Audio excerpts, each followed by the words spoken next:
रूस यूक्रेन पर हर दिन आसमान से नई नई मिसाइलें बरसा रहा है। मॉडिफाइड ड्रोन से हमले किए जा रहे हैं, लेकिन अब जेलेंस्की की सेना ने जवाब समंदर से दिया है। यूक्रेन ने बिना किसी डर के इस हमले की जिम्मेदारी ली है। यूक्रेन ने दावा किया कि दोनों जहाज रूसी ऑयल ले जा रहे थे और अटैक के बाद अब रूसी जहाज इस्तेमाल करने लायक नहीं बचेंगे। ये ऑपरेशन यूक्रेन की सिक्योरिटी सर्विस और नेवी ने मिलकर किया है। दोनों अटैक पूरी तरह प्लान थे और इनमें अंडर वाटर और सरफेस ड्रोन्स का इस्तेमाल किया गया। विराट के 20 क्रू मेंबर्स को सुरक्षित निकाल लिया गया है।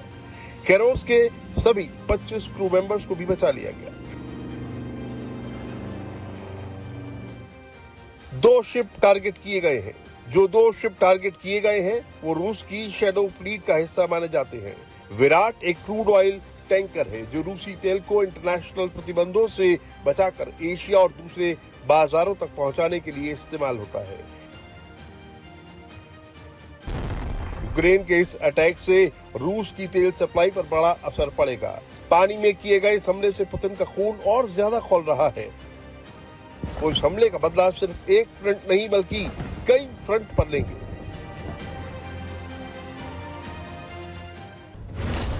रूस ने पिछले 24 घंटे में यूक्रेन में कई अटैक किए हैं।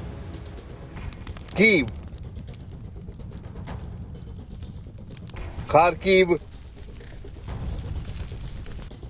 निप्रोपेट्रोव्स्क में भारी तबाही हुई है। ये कीव के आसमान पर उड़ते रूसी ड्रोन की नई तस्वीरें हैं। सैकड़ों ड्रोन अचानक आते हैं और फिर धमाके शुरू हो जाते हैं। कीव में रूसी हमले शुरू होते ही अफरा तफरी मच जाती है। लोग जान बचाने के लिए भागने लगते हैं। यूक्रेन की राजधानी अचानक बम धमाकों और मिसाइलों के फटने की आवाज से दहल उठती है।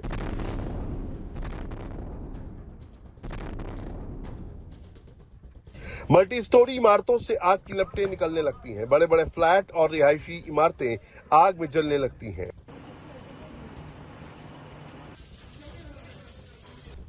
चारों तरफ धुआं ही धुआं फैल जाता है। रूस की मिसाइलें जिन इमारतों में गिरी हैं वो पूरी तरह से तबाह हो गई हैं, मलबे का ढेर बन गई हैं। नवंबर में रूस का कीव पर सबसे बड़ा हमला है।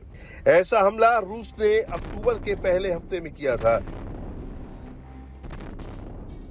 रूसी अटैक के बाद शहर के इलाकों में तेज धमाके सुनाई दिए। रिहायशी इलाकों में अफरा तफरी मच गई। रूस के हमले क्रीव, डीनीप्रो, खार्किव पर भी जारी हैं।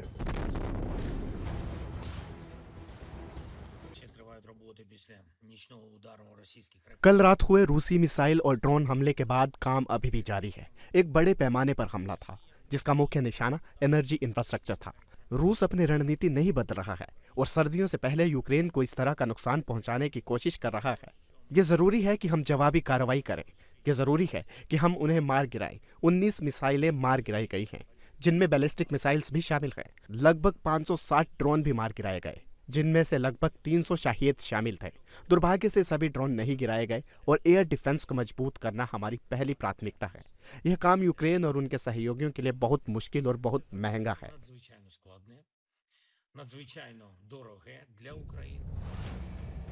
जेलेंस्की की परेशानी अब और बढ़ने वाली। यूक्रेन के समंदर वाले अटैक के बाद पुतिन की सेना और भी घातक हमले की तैयारी कर रही है।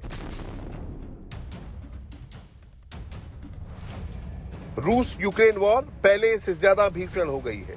दूसरी तरफ डिप्लोमेसी भी चल रही है। पीस प्लान पर भी बातचीत का दौर चल रहा है।